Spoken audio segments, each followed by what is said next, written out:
Hola a todos, espero que se encuentren muy bien. El día de hoy presentaremos el seminario de trasplante renal y nuestro grupo está conformado por Ingrid Caterine Suárez, Julián Esteban Padilla, Juan Camilo Rivera, Karen Tatiana Barbosa y quien les habla, Camila Andrea Montoya. Aquí observamos la tabla de contenido, la cual está dividida en 7 partes.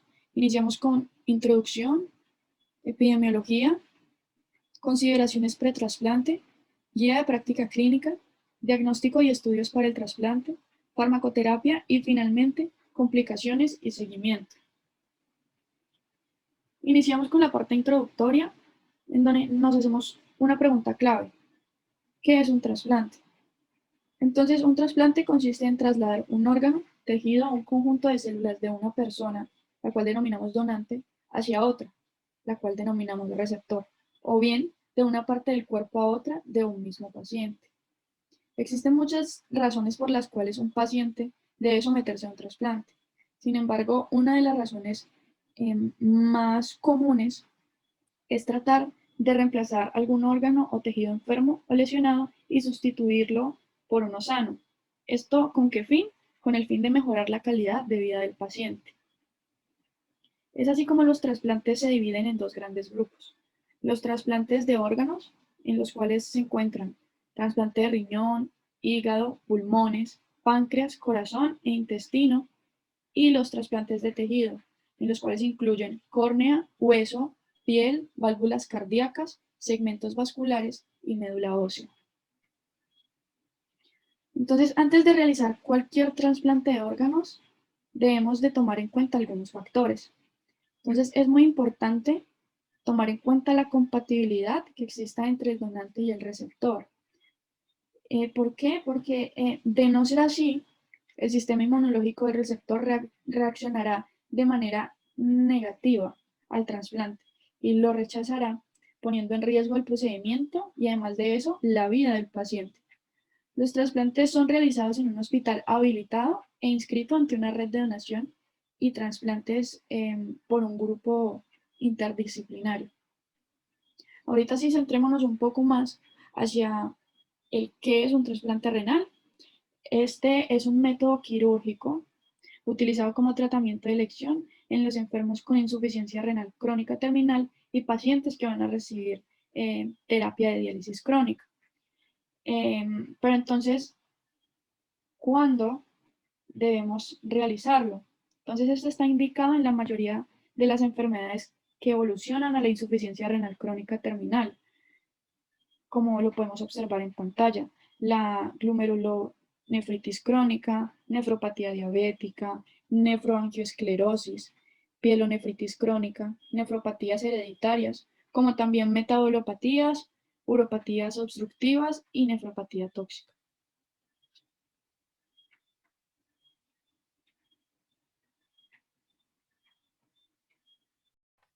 En cuanto a la epidemiología, nos enfocaremos en Colombia.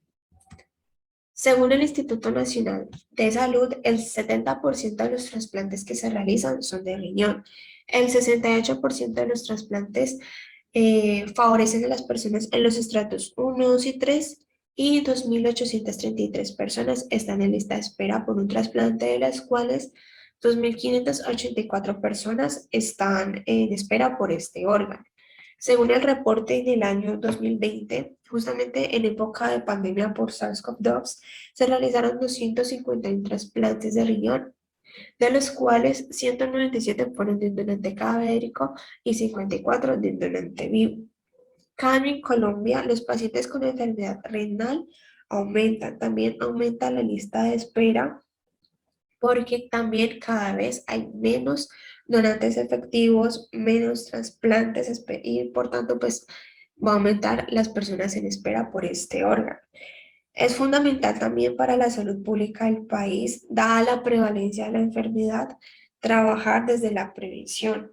Está comprobado que los cambios en el estilo de vida contribuyen a modificar el 43% del daño de la enfermedad y por tanto pues va a modificar también esa cifra de personas que esperan por un trasplante.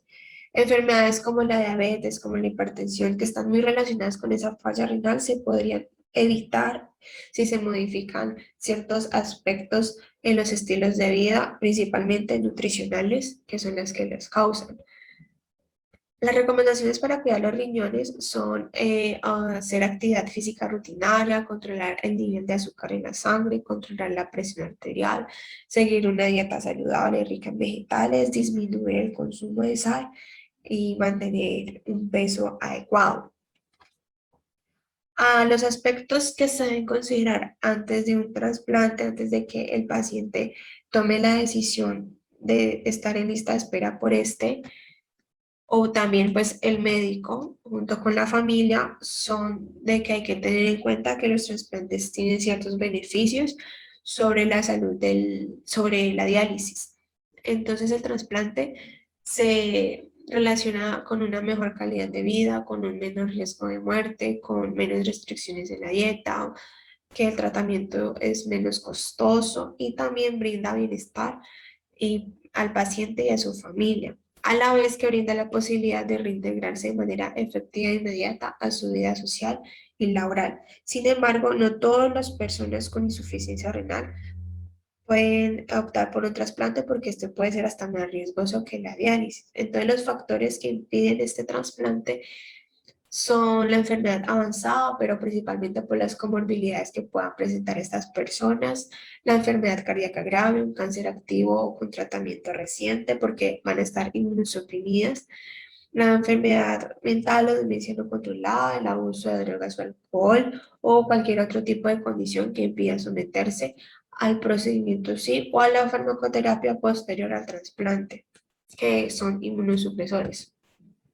Algo muy interesante es de que solo se necesita un riñón donado para reemplazar dos riñones que funcionan mal, por lo que el trasplante de riñón de donante sí es una opción y ya lo vimos, de que los donantes vivos son menores, pero sigue siendo una opción.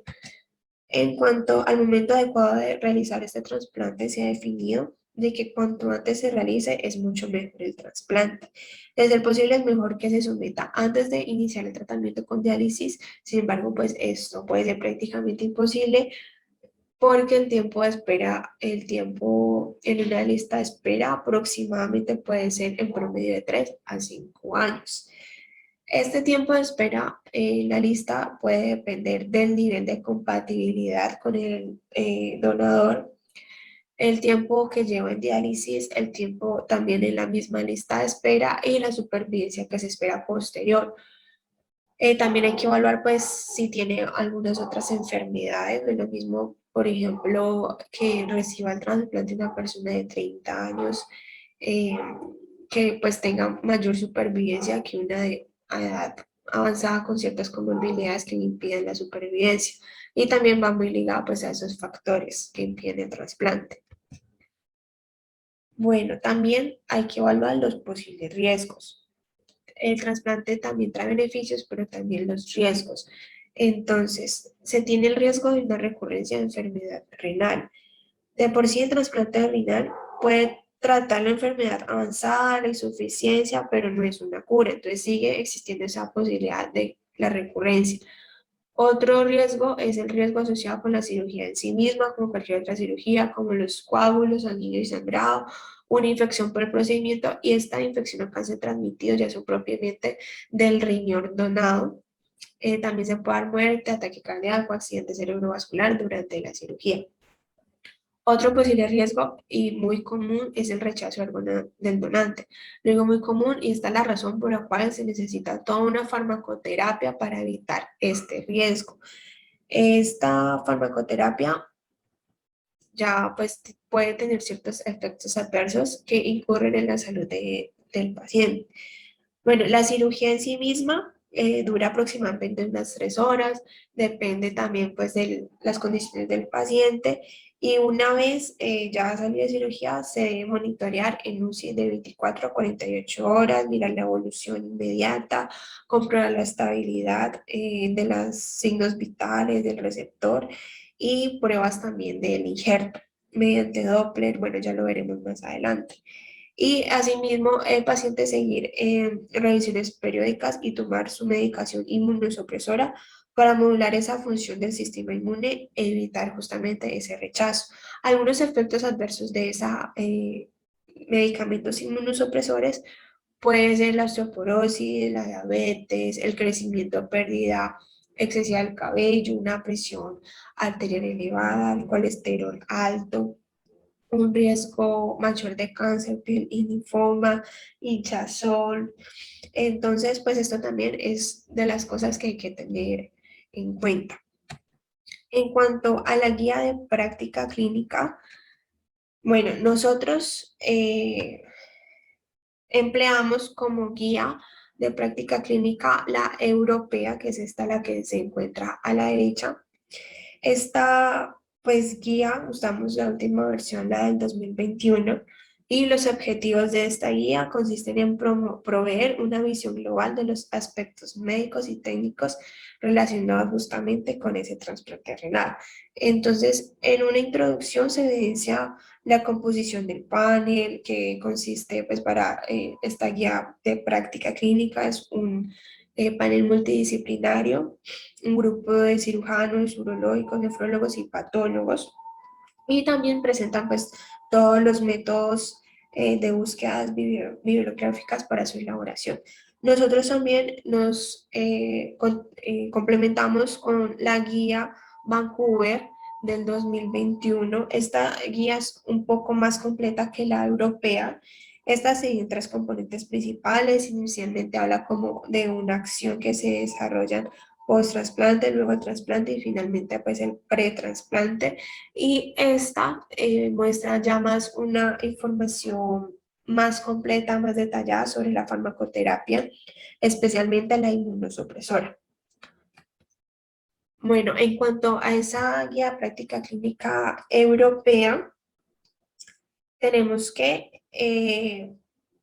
pues, esta europea para cada recomendación dentro de las directrices tiene como un formulario de calificación de la fuerza en línea, la base de la cual es una metodología GRADE. Entonces, bueno, metodología GRADE modificada, el sistema GRADE abarca la mayoría de las etapas de elaboración pues, de una guía de práctica clínica, como son pues, la formulación de la pregunta y la selección de los desenlaces de interés, hasta las formulaciones de las recomendaciones y su misma redacción.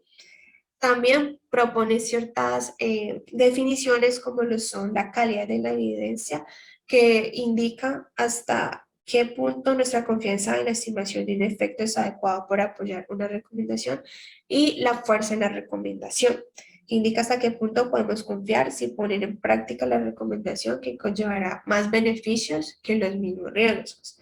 Ya hablando propiamente de la fuerza, tenemos una clasificación según este sistema GRADE. Entonces, la fuerza se representa con las palabras fuertes o débil.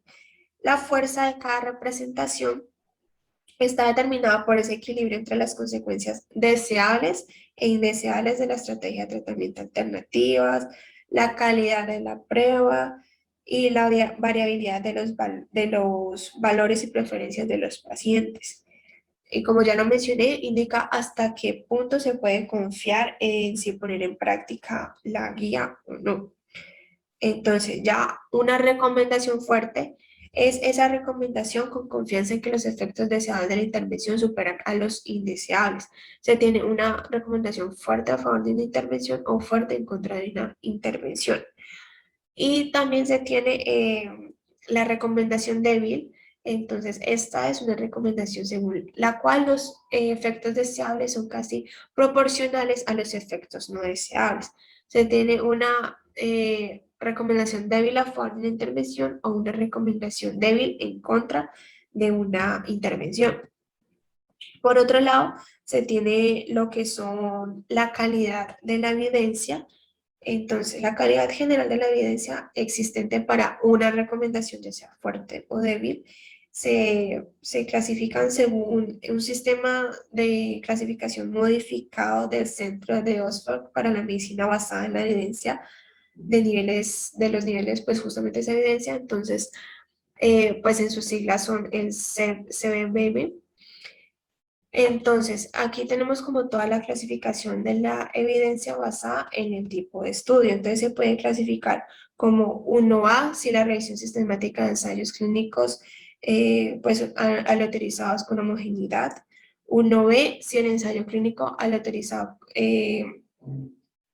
con intervalo de confianza estrecho, 1C basado si el tipo de estudio pues, fue en una práctica clínica, el 2A si es una revisión sistemática de estudios de cohortes con homogeneidad, el 2B si es un estudio de cohortes o ensayo clínico aleatorizado a baja calidad, 2C si es una investigación de resultados, 3A si es una revisión sistemática de estudios de casos y controles con homogeneidad, 3B, estudio de casos y controles. 4, si es una serie de casos o estudios de cortes y controles de baja calidad. Y 5, si es simplemente una opinión de expertos sin valoración crítica, explícita o basadas en la fisiología. Entonces vemos pues de que el mejor nivel de evidencia sería el 1A y el menor nivel de evidencia pues sería el 5.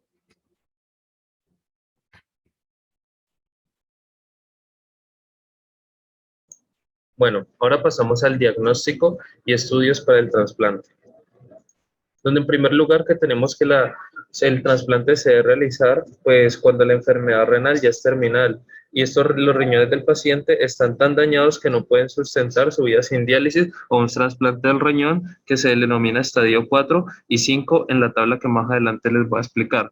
Y el daño renal del paciente debe ser mayor a 3 meses. Esta clasificación se muestra, donde muestran que los criterios de filtración glomerular pues deben de ser pues más bajos, de menor a 15 para llegar a un estado G5 y entre 15 y 25 para llegar a un estado G4, y también se toman en cuenta en la nueva actualización los estados de los niveles de albuminuria de la persona. Y en esta actualización, pues una persona con disminución leve o moderada de la tasa de filtración glomerular puede tener un riesgo alto de enfermedad renal crónica si la albuminuria aumenta gravemente. Continuando, pues ahorita, pues para los estudios de pretrasplante se debe pues evaluar todos los pacientes con una insuficiencia renal crónica terminal antes de la inclusión a la lista de espera. Si el paciente tiene un filtrado glomerular alrededor de 20 mililitros sobre minuto, pues se debe hacer un trasplante renal en prediálisis, lo que lleva a mejores resultados de la supervivencia y el injerto. Es conveniente realizar un estudio inicial obligatorio para todos los pacientes y completarlo mediante estudios opcionales a aquellos que los que precisen, pues según los criterios de cada centro y las características de cada paciente. Y los estudios opcionales que se muestran acá, pues dependerá de los criterios de cada centro de salud y de ello inciden de forma personal las características pues, de cada paciente. En esta tabla número 1, pues se pueden observar las evaluaciones obligatorias y opcionales que se deben tener en cuenta para aplicar un trasplante renal, donde debe ser la historia clínica completa, antecedentes, analítica completa, etcétera. Y en la opcional puede ser urología, ginecología, serología, entre otros. Bueno, ahora pasemos a la selección del donante, donde primero tenemos que el donante vivo, pues este se realiza cuando es un candidato, pues se evalúa primero, donde se debe verificar si es apto y se verifica el entorno familiar del paciente por cuestiones éticas. Su utilización es justificada por la escasez de órganos cadáver en relación a la demanda. El riesgo para el donante es escaso y el trasplante del donante vivo proporciona mejores resultados en la supervivencia del paciente y el injerto. Si hay más de un posible donante vivo, se valoran las características del donante, donde pueden ser la edad, el riesgo, la diferencia de edad, la masa corporal del donante, el receptor y grado de compatibilidad, ABO y HLA. Este donante será sometido a un protocolo de estudio, evaluación rigurosa, donde hay pues diferentes etapas de exámenes generales, una prueba cruzada, que más adelante la explicaremos, y pues dejando exploraciones de TAC, de angio-TAC, angio-RNM, y pues es necesario establecer pues cuanto antes la probabilidad de una contraindicación pues de la disminución del aclaramiento de creatinina, proteurina y hemateurina, pues hipertensión arterial, diabetes, obesidad o antecedentes de cáncer. En el caso de los donantes cadáver, pues el diagnóstico del fallecido debe ser por inactividad cerebral y la persona que sea donada, y pues esta persona debe ser donante de órganos.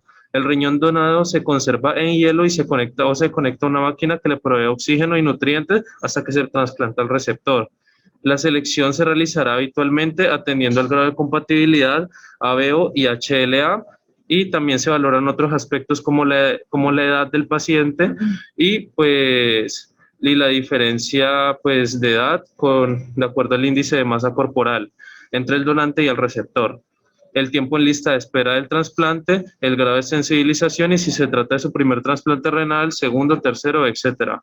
Se informa también a los pacientes de esta opción de recibir un injerto procedente de un donante con criterios expandidos, donde pues, la realización de un trasplante renal doble puede ser, por ejemplo. Y por último, los estudios con donantes pues, de estas características son peores, pero siempre son superiores a la diálisis pues, crónica. Una vez seleccionado el receptor, se efectuará la prueba cruzada y se llevará a cabo el protocolo de evaluación prequirúrgica. Bueno, ahorita tenemos las características del receptor. Para que un receptor sea apto para aplicar a recibir un trasplante, debe cumplir con que su insuficiencia renal debe ser terminal y reversible. También la imposibilidad de un tratamiento con métodos normales y debe tener una hemodiálisis como último recurso.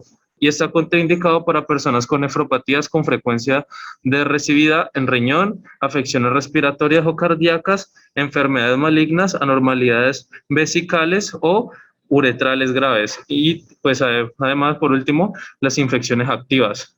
Por último, los estudios que se deben realizar generalmente son el grupo sanguíneo, el tipaje HLA histocompatibilidad y se debe realizar una búsqueda constante de anticuerpos AC circulantes dentro del paciente. Y también se debe hacer un control general del enfermo del tracto urinario. Los exámenes para validar si el proceso pues, es apto son los siguientes. El CBC, que es un recuento sanguíneo completo que da información sobre las células sanguíneas y se analizan 3 tipos de células de sangre, donde son los glóbulos rojos, glóbulos blancos y plaquetarios. La protrombina o INR, que es para el tiempo de coagulación. También grupo sanguíneo, electrolitos, urea, creatinina, ácido úrico, albúmina, proteína total, pues pruebas de función hepática que son la AST, ALT o gamma GT, la inmunología del trasplante, radiografía de pecho, electrocardiograma de 12 derivaciones, cristales de MSU, que eso es urato monosódico, y la sensibilidad y la valoración urológica y vascular. Por último, tenemos la compatibilidad entre donante y receptor, donde tenemos que en la sangre y los ganglios linfáticos hay 2 subgrupos principales de linfocitos T definidos por la expresión de 2 moléculas accesorias CD4 y CD8, donde alrededor de 2/3 de los linfocitos T se expresan en la proteína de la superficie CD4 y a esto se le denomina las células colaboradoras T-helper. Pero por favorecer la respuesta inmunitaria, como la producción de anticuerpos por parte de los linfocitos B, y el tercio restante se expresa en CD8, que en general se asocian con la destrucción de células infectadas por virus y se denominan citotóxicos. El CD4 se une a las moléculas CMH clase 2 y pues que son con las células presentadoras de antígenos, y el CD8 se une a las moléculas de CMH clase 1 en las células presentadoras de antígeno o células diana. Los antígenos de histocompatibilidad muestran un polimorfismo notable y el emparentamiento del antígeno leucocitario humano, HLA, sigue siendo muy importante para el trasplante del riñón, ya que el resultado de del trasplante se correlaciona con el número de desajustes de HLA. La incompatibilidad del antígeno leucocitario humano puede resultar en la proliferación y activación de las células de CD4 y CD8, más el receptor con la activación concomitante de la producción de anticuerpos y células B. Esto puede conducir al rechazo del injerto celular y humoral. El emparejamiento debe concentrarse en los antígenos HLA, ya que influyen en el resultado. Los antígenos leucocitarios humanos A, B y C y la RE deben determinarse en todos los posibles receptores y donantes de acuerdo a las directrices vigentes y las normas nacionales de asignación. Pues esta prueba sirve para detectar los antígenos HLA preformados en contra de las células del donador persistentes en el suero potencial del receptor con la finalidad de evitar un rechazo hiperagudo o pérdida temprana del injerto. El resultado de una prueba cruzada positiva contraindica la realización del trasplante. La prueba cruzada es uno de los procedimientos más importantes y necesarios en el trasplante de órganos, sobre todo en el renal, ya que se utiliza esta prueba de microlinfotoxicidad dependiente del comportamiento pues sí, de completamiento que se describió previamente, donde los linfocitos pues del potencial donador sirven como blanco para el suero del receptor y pues en los casos de una prueba cruzada positiva es importante descartar la presencia de los anticuerpos no HLA, los cuales son irrelevantes para trasplantar y se traducen como resultados de falsos positivos.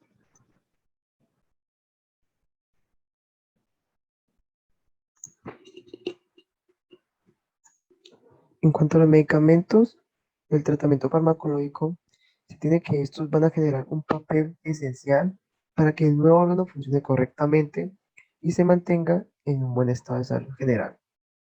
Para esto, algunos medicamentos serán para el resto de su vida, otros serán necesarios por un tiempo limitado. De vez en cuando, la cantidad de medicamento que se administra se puede cambiar o se puede reemplazar por un medicamento diferente. Todos estos medicamentos tienen como fin que están diseñados para prevenir una serie de problemas que se mencionarán a continuación.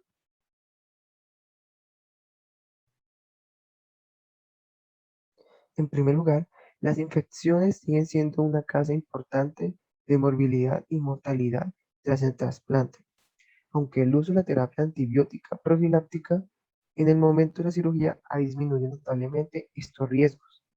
La infección se produce en hasta el 30% de los receptores de trasplantes renales durante los 3 primeros meses después del trasplante.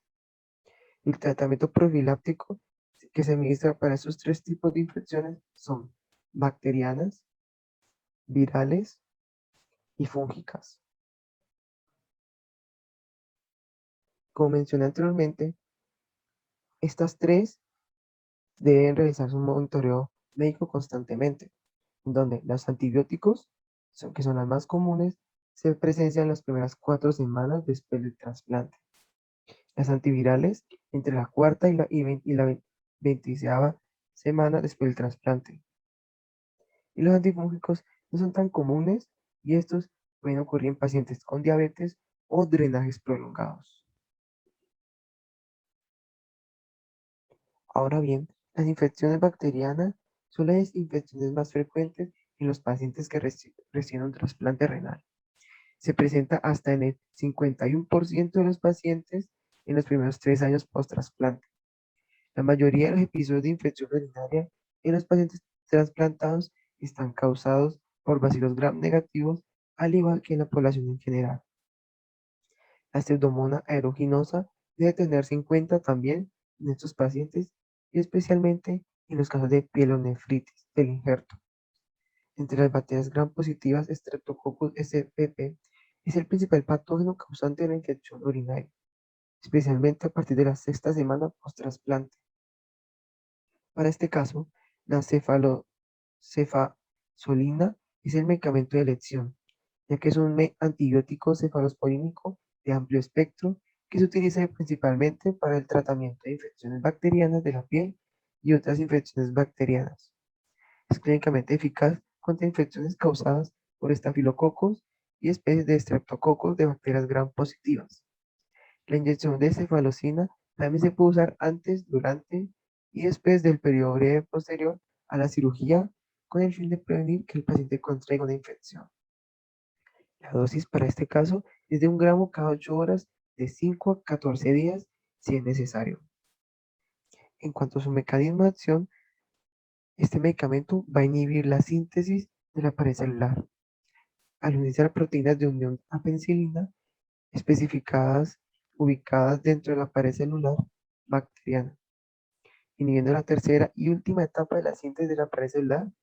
Luego, la lisis celular está mediada por enzimas autolíticas de la pared bacteriana, como las autolisinas. Las pautas del tratamiento dependerán de la gravedad del paciente.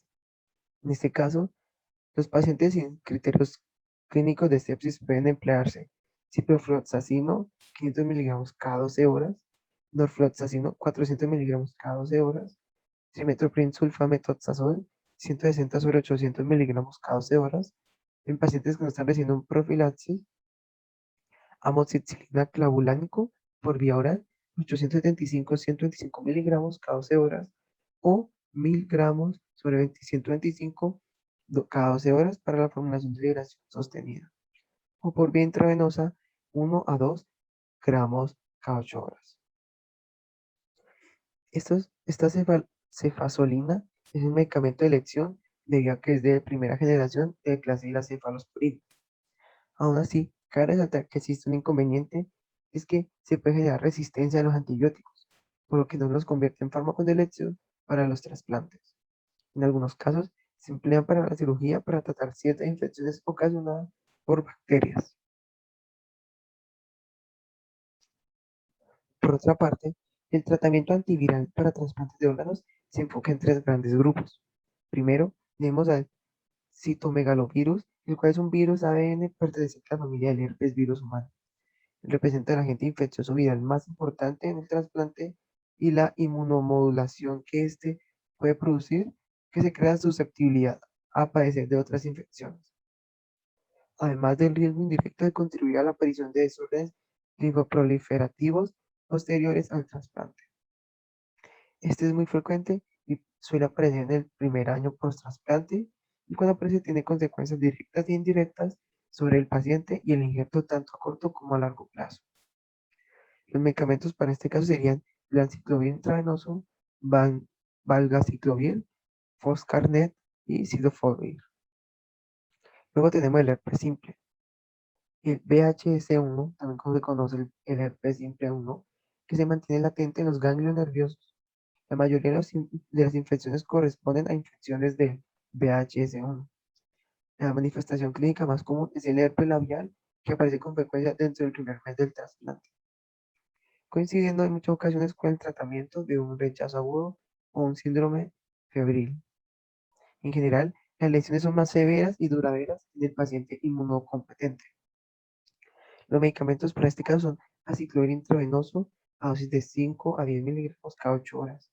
En caso de resistencia puede emplearse foscarnet como alternativa. Y por último tenemos al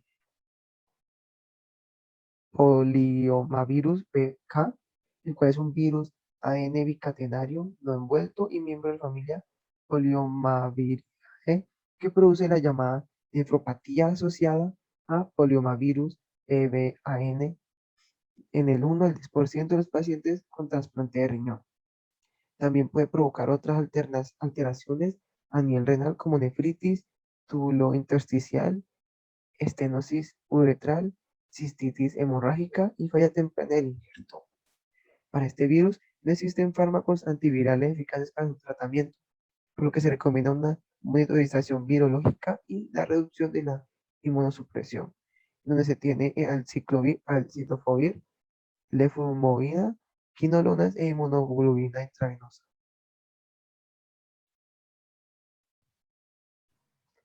Ahora les hablaré sobre el mecanismo de acción del ganciclovir, el cual va a inhibir la síntesis de ADN viral, debido a que durante la infección por el herpes simple es monofosforilado intracelularmente por la teca viral y por una fosfotransferasa viral codificada por el gen UL97 durante la infección por CMV. El difosfato de ganciclovir y el trifosfato de ganciclovir están formados por las enzimas del hospedador. En las células infectadas por CMV aparecen concentraciones de trifosfato de ganciclovir como mínimo 10 veces más altas que en las no infectadas. El trifosfato es un inhibidor competitivo de la incorporación de TGTP en el ADN e inhibe preferentemente las ADN polimerasas virales en lugar de las del hospedador. La incorporación en el ADN viral provoca el cese eventual del alargamiento de la cadena de ADN.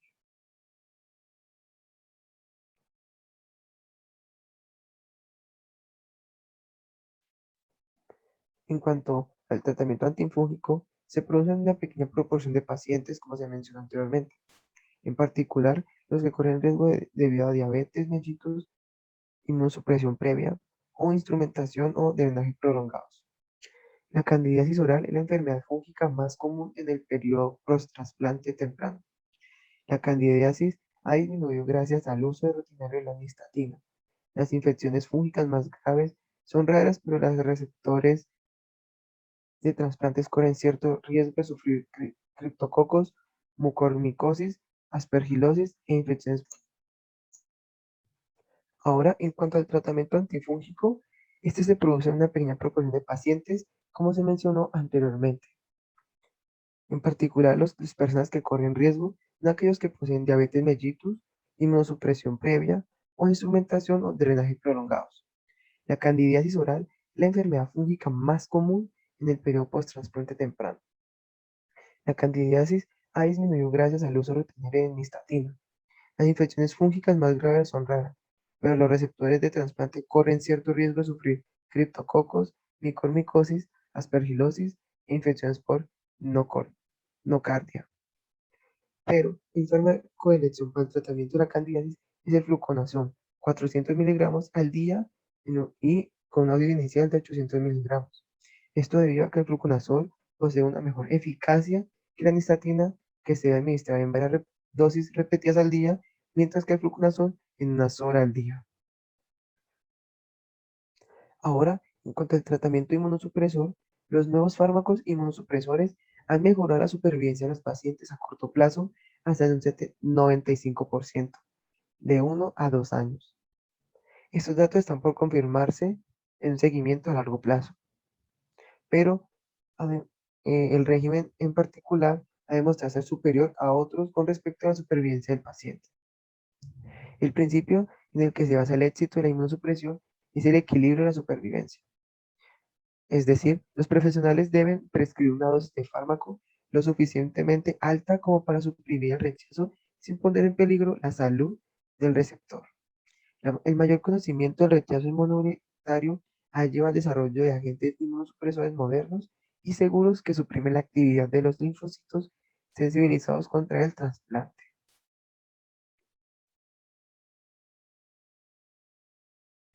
Esta inmunosupresión es principalmente importante en el periodo inicial del post-trasplante, cuando hay una alta incidencia de rechazo temprano tras el trasplante.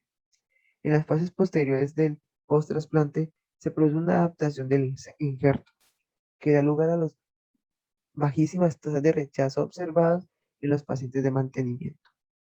Por tanto, la profilaxis del rechazo debe reducirse con el tiempo mediante la disminución de los esteroides y la reducción gradual del inhibidor de la calcineurina.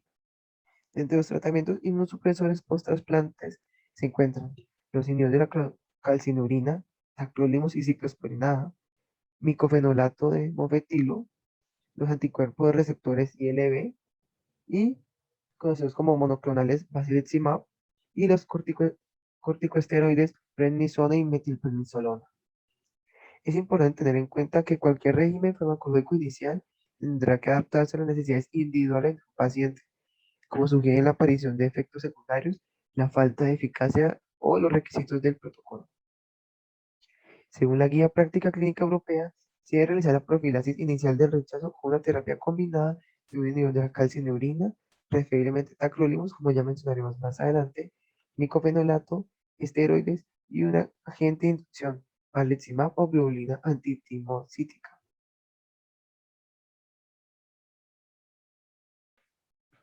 Los fármacos inmunosupresores más eficaces de uso habitual son los inhibidores de la calcineurina, es decir, la ciclosporina y tacrolimus, que más adelante se hablarán más a detalle de estos, que se dirigen a las vías de señalización intracelular inducidas como consecuencia de la activación del receptor de las células T.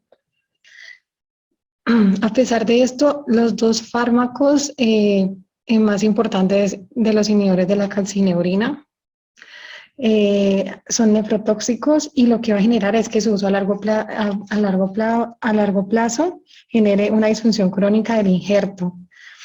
Este a lo largo va a conducir a la pérdida del injerto o a una grave enfermedad renal crónica en los receptores, en los receptores del órgano no renales, tanto tacrolimus como la ciclosporina A se van a considerar fármacos de dosis crítica, por lo que cualquier desviación de la exposición puede conducir a un grave o fracaso de la eficacia. Esto se debe pues a que estos tienen una estrecha ventana terapéutica y a la posibilidad de interacción entre fármacos de los inhibidores de la calcinorina van a tener que controlarse mediante niveles de Valle que van a proporcionar una estimación razonable de la exposición. Ya con respecto a lo que nos brinda la guía de práctica clínica, en el resumen de evidencia nos hablan de que el metaanálisis del tacrolimus y la ciclosporina ha demostrado resultados similares en cuanto a los pacientes y el injerto. El tacrolimus proporcionó una mejor profilaxis del rechazo y una mejor supervivencia del injerto del injerto. La función renal fue favorable para los pacientes tratados con tacrolimus en varios ensayos, por lo tanto, ambos pueden utilizarse en la prevención eficaz del rechazo agudo. Sin embargo, pues como ya se comentó, el tacrolimus pues presentó una mejor profilaxis al rechazo. Y es por eso que este es recomendado y más usado de primera línea. Es por esto que a pesar de que presenten tantos efectos adversos como los mencionados anteriormente, estos han sido la piedra angular de los regímenes inmunosupresores modernos por más de 30 años. Bueno, ya con respecto al mecanismo de acción de los inhibidores de calcinorina, se evidencia que la ciclosporina y el tacrolimus se van a unir a una inmunofobulina, que sería esta, la ciclofilina para la ciclosporina y la FKBP para el tacrolimus. Ambos igual ambos van a interactuar con la calcineurina para bloquear su actividad fosfatasa. La desfosforilación catalizada por la calcineurina es necesario para el movimiento de un componente del factor nuclear de los linfocitos T activados, NFTA, para inducir varios genes de citocinas, incluidos el de la interleucina 2 o IL-2, un factor de diferenciación y crecimiento de las células T. Al igual que la ciclosporina, el tacrolimus va a inhibir la activación de las células T, inhibiendo, como ya se dijo anteriormente, pues la calcineurina. Ambos van a generar la misma función. Esto es que va a generar todo este proceso del bloqueo de la calcineurina. Va a inhibir finalmente la proliferación de las células T, inhibe la proliferación de las células T y la síntesis de linfocitos T citotóxicos. También va a frenar el crecimiento y la diferenciación de las células B al interferir la expresión de los receptores IL-4 y la síntesis de IL-5. Por lo tanto, aunque los receptores intracelulares de estos dos, como se mencionaba, van a diferir, la ciclosporina y el tacrolimus se van a dirigir a la misma vía de inmunosupresión. Es por eso que pues, en esta imagen se muestra el mismo mecanismo, porque finalmente ambas tienen el mismo mecanismo a pesar de que sus receptores intracelulares van a diferir.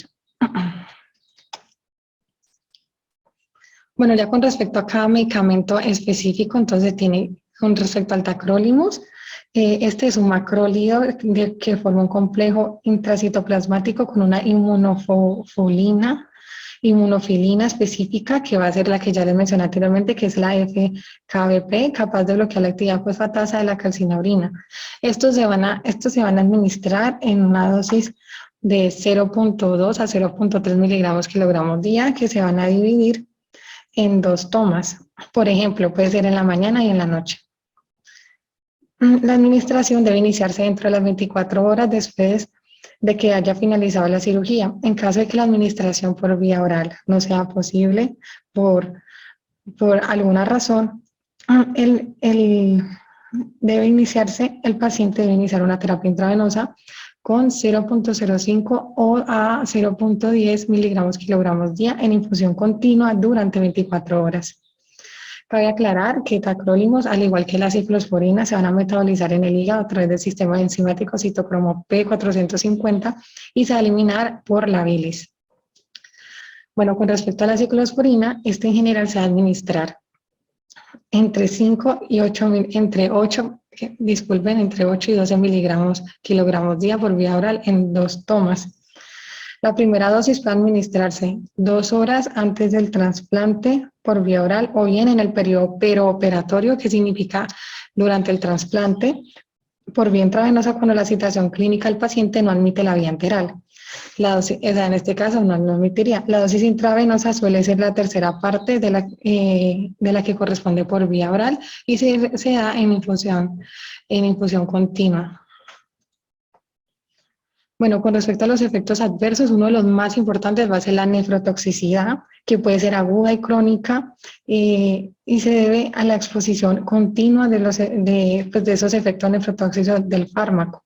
Se va a manifestar por ya con respecto a la nefrotoxicidad crónica, esta se va a manifestar por la afectación progresiva e irreversible de la función renal.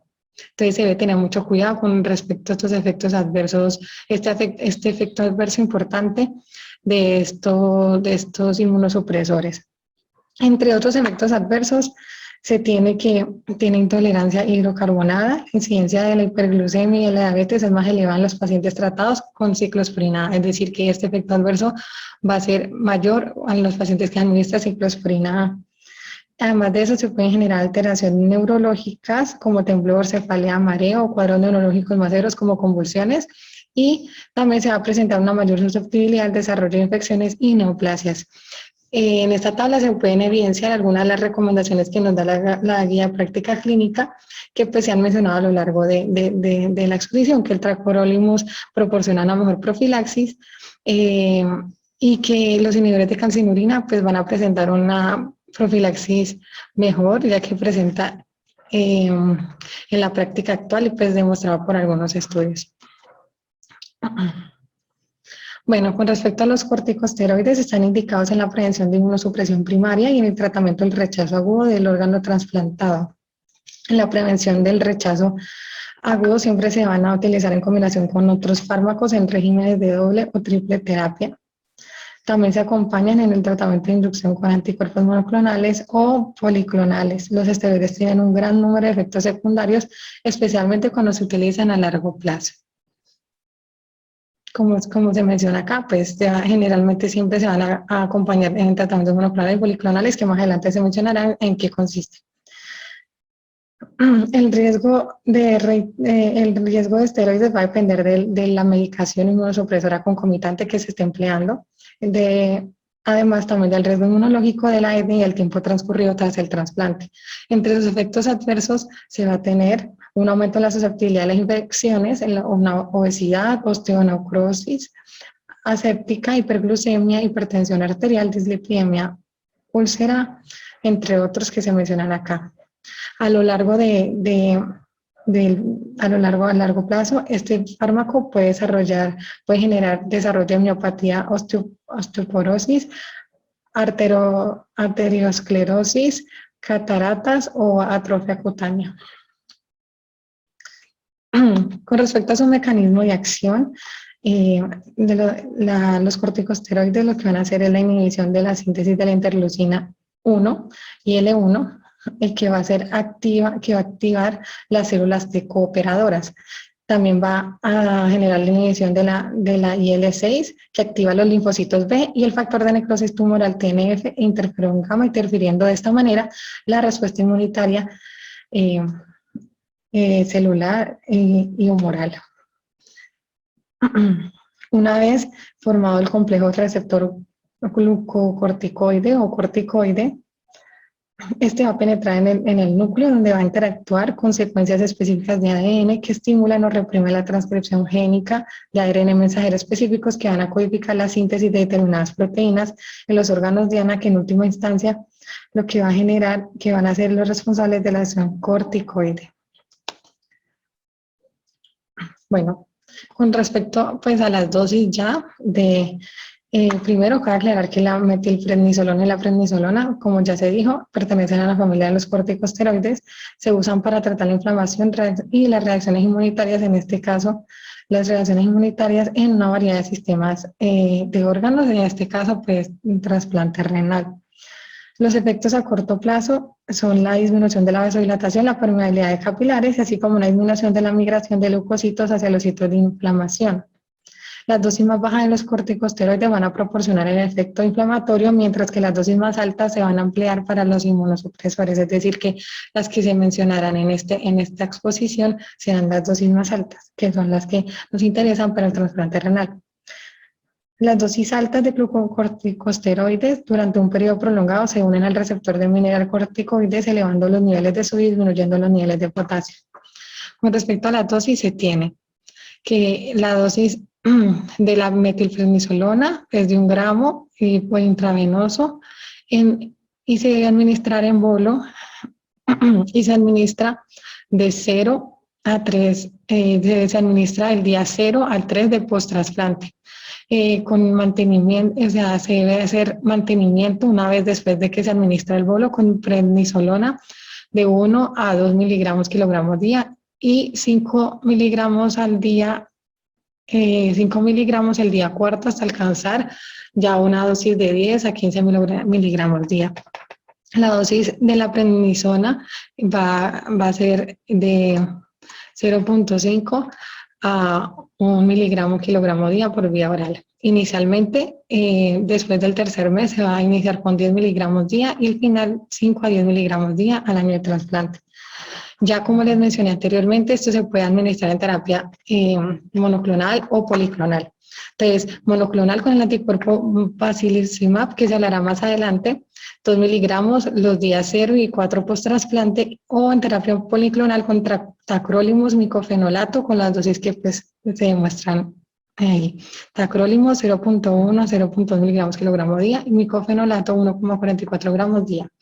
Estas son algunas de las recomendaciones que nos brinda la guía de práctica clínica.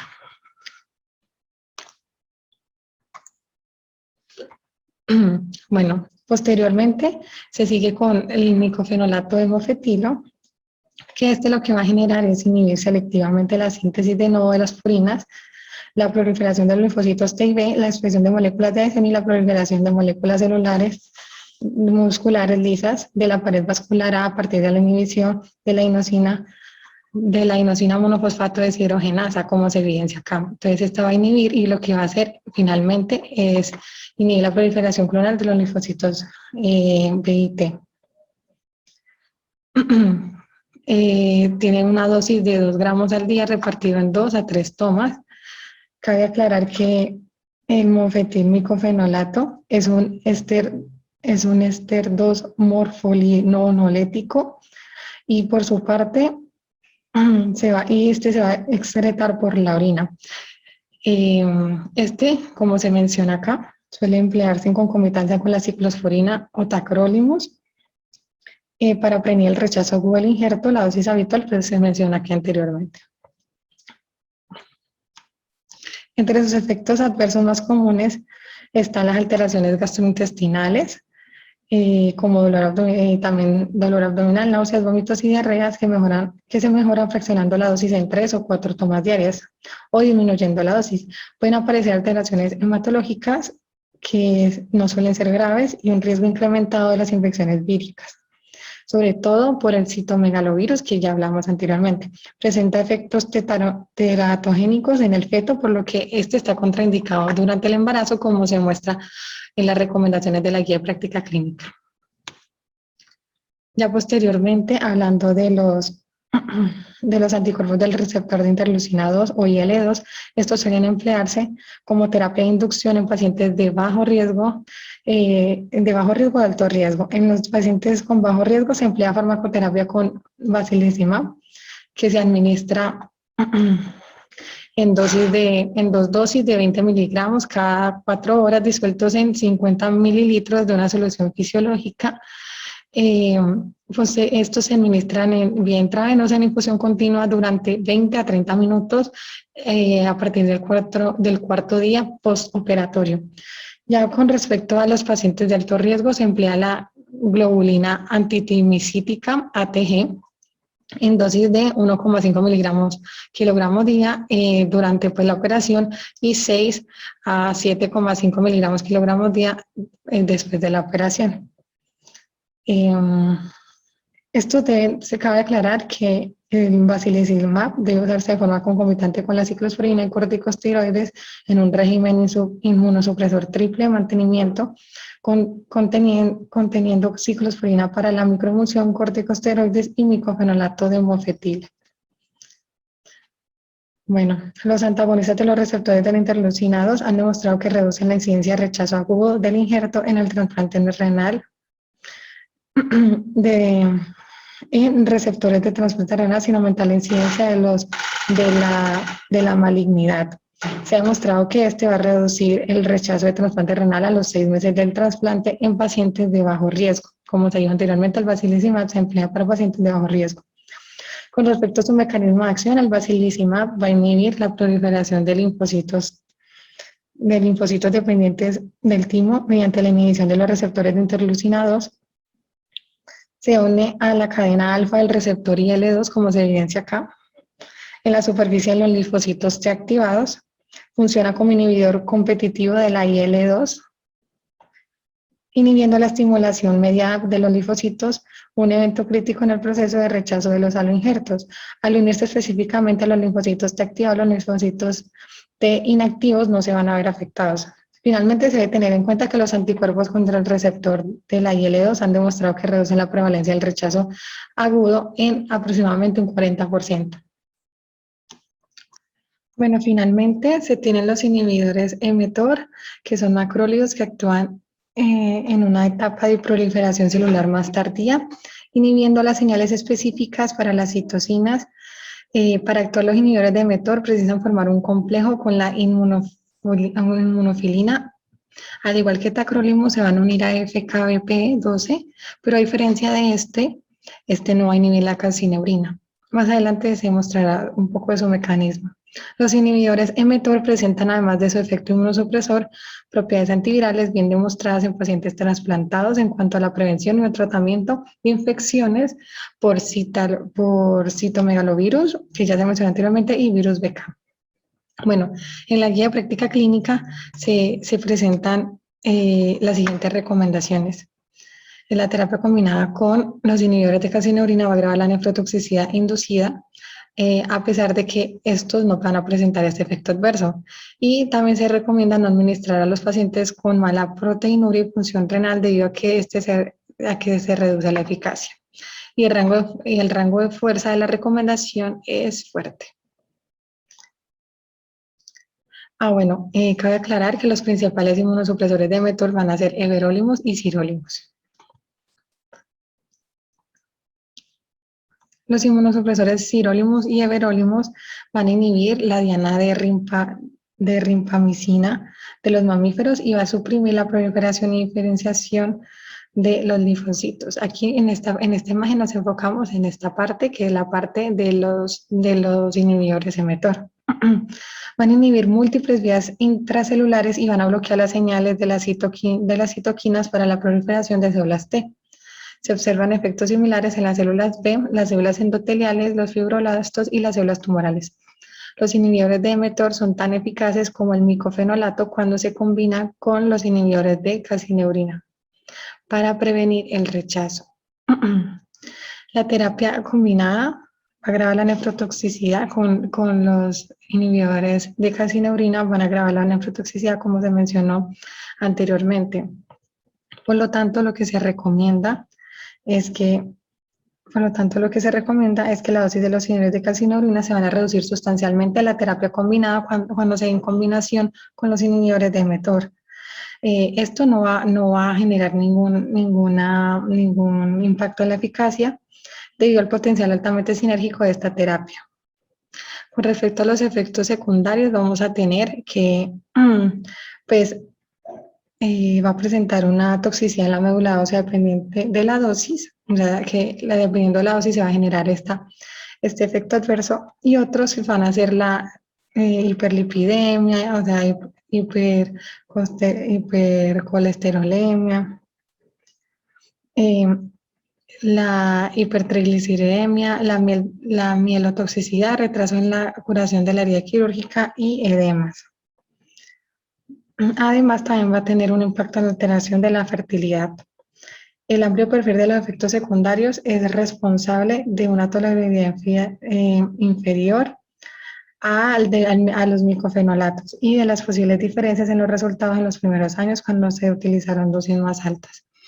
Cabe resaltar que se deben controlar los niveles en sangre de sirolimus y everolimus, dado que puede generar, como ya se dijo anteriormente, la toxicidad en la médula ósea, que va a depender de la dosis de estos.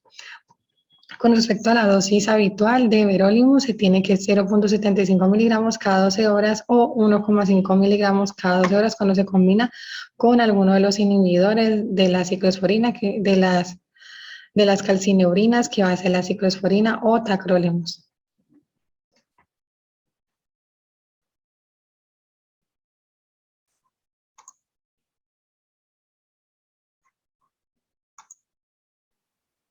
Bueno, finalmente hablaremos de las complicaciones y el seguimiento en pacientes. Entonces, el trasplante renal requiere un seguimiento muy cuidadoso inicialmente en la unidad de cuidados intensivos o en una unidad de trasplante. Posteriormente puede pasar a una consulta externa. Durante el seguimiento pueden surgir diversas complicaciones quirúrgicas y o médicas, algunas tempranas y otras tardías, como lo podemos observar en esta tabla. En las tempranas nos podemos encontrar generales como una infección en la rotura del injerto renal, una dehiscencia en la herida, necrosis tubular aguda. En la parte vascular se pueden observar sangrados o una trombosis arterial o de vena arterial. También en la linfática, linfocele, en la urológica, obstrucción o una fístula urinaria, en la parte de rechazo, que lo vamos a ver ahorita un poco más a fondo, que se va a dividir en hiperagudo, acelerado y agudo, o nefrotoxicidad por anticalcineurínicos. Ya en la parte de las complicaciones tardías nos podemos encontrar con estenosis de la arteria renal, infecciones, enfermedad cardiovascular como hipertensión o coronariopatía, nefropatía crónica del injerto, recurrencias de la nefropatía, tumores, enfermedad ósea, enfermedades gastrointestinales, pancreáticas y hepáticas, también cutáneas, hetatológicas, oculares, neurológicas y finalmente metabólicas, como un aumento del ácido úrico o diabetes mellitus. Las principales complicaciones que pueden producirse en la fase posoperatoria temprana son las siguientes: un retraso en la función del injerto, una infección o un rechazo del injerto. En el retraso de la función del injerto se va a producir en menos del 5% de los receptores de donantes vivos y en menos del 20% de los receptores de donantes fallecidos. En la infección se produce hasta el 30% de los receptores de trasplante renal durante los 3 primeros meses después del trasplante. Y finalmente en el rechazo del injerto se van a producir en menos del 20% de los receptores de trasplante de bajo riesgo en las primeras 26 semanas posoperatorio. Ahora, centrándonos ya un poco en el retraso de la función del injerto, aquí los pacientes suelen ser oligúricos, aunque pueden producir una disfunción renal no oligúrica. Recordemos que la oliguria se define como la disminución anormal de la emisión de la orina en 24 horas. Cuando el riñón trasplantado no funciona, es fundamental excluir una oclusión arterial o venosa y obstrucción o fuga urinaria. Esto se determina mediante una ecografía Doppler renal, que es la que podemos observar aquí en pantalla. Entonces, Doppler va a consistir en la visualización de arterias desde la pared anterior del abdomen. Estas imágenes van a permitir observar las arterias y medir la velocidad de flujo de las aortas y de las arterias renales. De este modo, los médicos van a poder asegurarse de la buena irrigación de ambos riñones, también evaluar la posibilidad de una estenosis o un estrechamiento de alguna de las arterias. Y por último, también pueden comprobar el buen funcionamiento de las operaciones realizadas sobre dichas arterias renales. Ahora centrándonos un poco más en las infecciones, podemos observar que se va a dividir en antibióticos, en antivirales y en antifúngicos. Entonces, en la parte de los antibióticos, es la más frecuente durante las primeras 4 semanas posoperatorio y además la infección puede producirse en el lugar de la herida, también en vías urinarias o en los pulmones. En la parte de antivirales suele observarse entre las primeras 4 semanas a las 26 semanas posoperatorio, especialmente en los individuos tratados con globulina antitimocítica.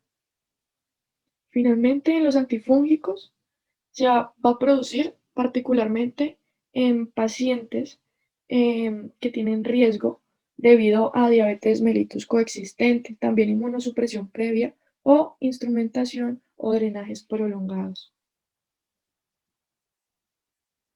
Por último, hablaremos del rechazo del injerto, el cual, como mencioné en la tabla, se va a dividir en 3 principales rechazos que pueden experimentar los receptores de trasplantes renales. Primero, el hiperagudo. El hiperagudo va a ocurrir en las 48 horas tras la vascularización del injerto y se obliga a su extirpación. Se va a caracterizar por trombosis intravascular, iniciada por los anticuerpos citotóxicos preformados dirigidos contra antígenos endoteliales del donante. Con la prueba cruzada que se realiza actualmente pretrasplante, la incidencia ha disminuido de ser hasta el 0.1 al 1%. Ahora pasemos al acelerado. Este se produce cuando el receptor del trasplante posee anticuerpos preexistentes. Se produce en la primera semana posoperatorio y suele deberse a que los anticuerpos del receptor ataquen al riñón del donante. Es decir, que estos anticuerpos probablemente estaban presentes antes del trasplante, pero por debajo del nivel de los anticuerpos detectables. Finalmente nos encontramos con el rechazo de injerto agudo. Este se observa con mayor frecuencia entre la primera semana y 3 meses después del trasplante.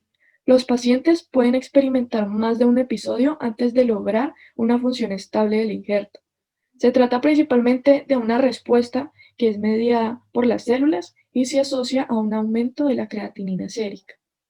A pesar de las nuevas terapias inmunosupresoras del rechazo agudo, sigue siendo una causa frecuente de pérdida del injerto en el primer año post-trasplante con una incidencia entre el 15 y el 25%. Además, es el principal factor predictivo del desarrollo del rechazo crónico. Se define también como un deterioro agudo en la función renal con cambios patológicos específicos en el injerto. Finalmente, hablaremos de las recomendaciones posoperatorio según la guía de práctica clínica.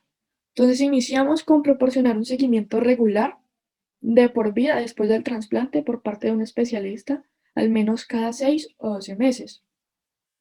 También aconsejar a los pacientes sobre los cambios adecuados en el estilo de vida, las posibles complicaciones y la importancia de cumplir el régimen inmunosupresor.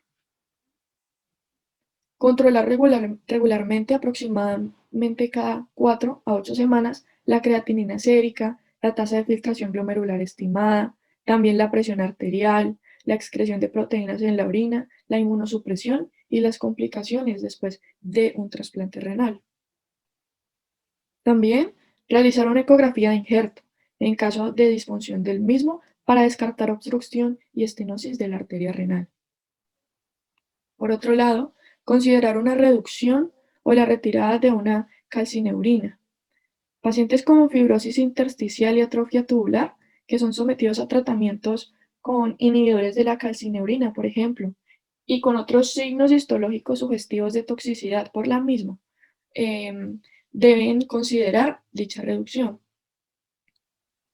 Finalmente, el paciente debe iniciar un tratamiento médico adecuado y un control estricto de la hipertensión, la diabetes, la proteinuria, los factores de riesgo cardíaco y las infecciones que se pueden producir en dicho paciente después de someterse a una cirugía de trasplante de riñón. Muchísimas gracias por su atención.